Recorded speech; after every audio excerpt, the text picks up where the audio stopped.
parang bumalik kuya talaga yung mga, parang cyclical kuya, di ba, na maayos mo yung corruption tapos babalik na naman. Oo nga, yan ang nakaka-disappoint. Maayos mo ng konti, babalik na naman, parang yung cycle, parang vicious cycle ba?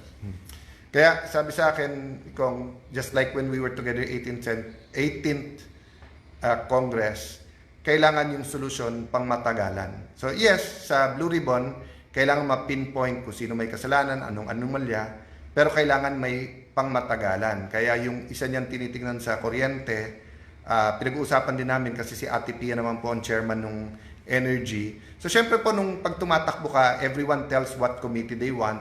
Yung iba nakukuha mo, yung iba hindi.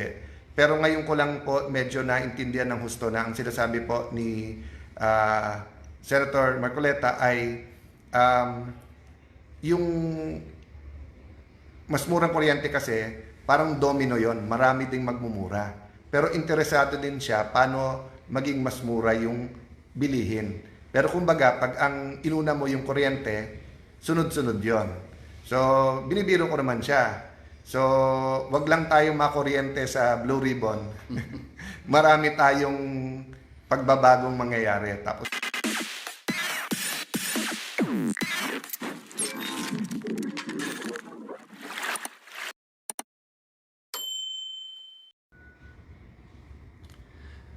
good evening! Magandang gabi. Medyo gabi po pero medyo maaga-aga pa. So first and foremost, I praise God for the opportunity na makasama kayo araw-araw. Nagpapasalamat din ako sa mga kaibigan ko sa social media, sa media, mga leaders na through you, marami tayong napag-uusapan.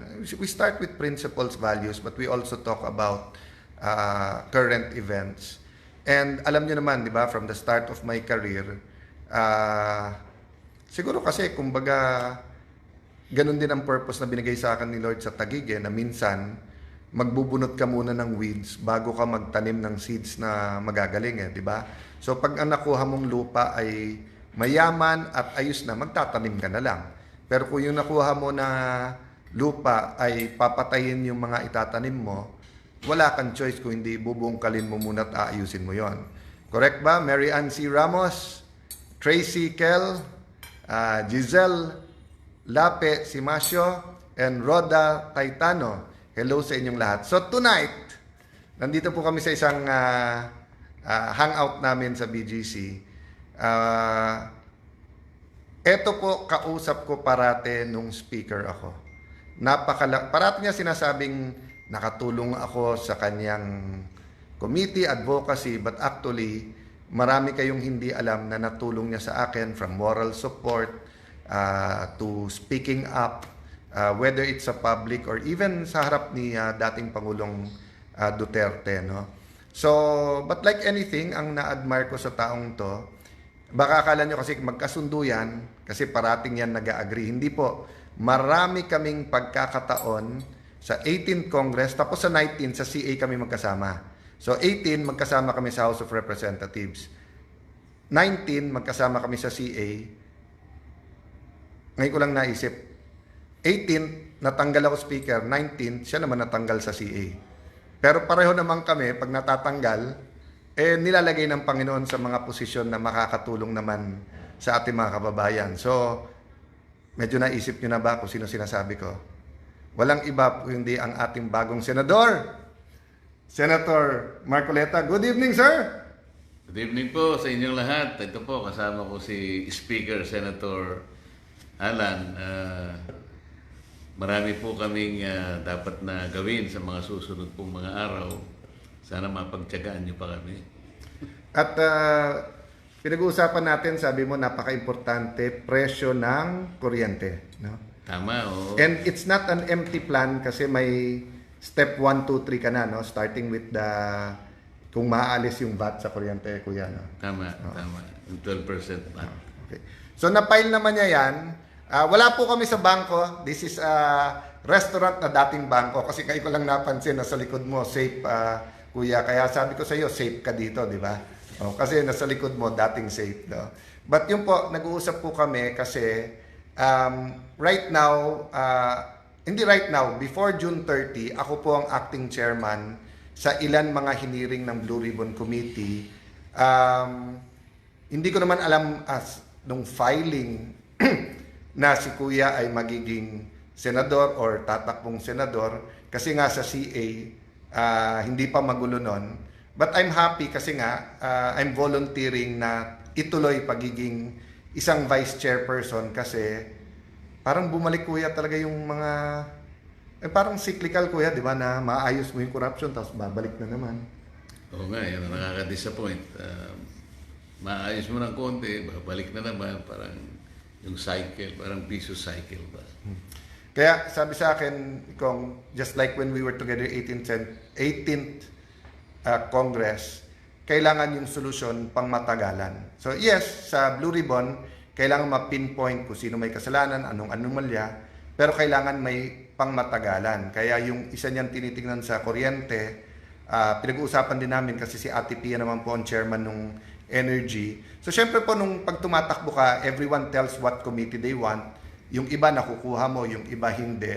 Pero ngayon ko lang po medyo naintindihan ng husto na ang sinasabi po ni Senator Marcoleta ay yung mas murang kuryente kasi parang domino yon, marami ding magmumura. Pero interesado din siya paano maging mas mura yung bilihin. Pero kumbaga, pag ang inuna mo yung kuryente, sunod-sunod yon. So, binibiro ko naman siya. So, wag lang tayong makuryente sa Blue Ribbon. Marami tayong pagbabagong mangyayari. Tapos yung kuryente naman, ma-attack talaga yung bakit nagpapataas ng presyo. So, di po kami tatagal kasi nga ako late person, kaya kahit magdamagan, ito po ang aga-aga nagsa-start nito. So, Kuya, thank you for our coffee date at thank you, pinagbigyan mo ako sa Facebook friends. Siguro marami kasing hindi nagkakaalam na mahaba na ang panahon na tayo magkaibigan at nagtutulungan.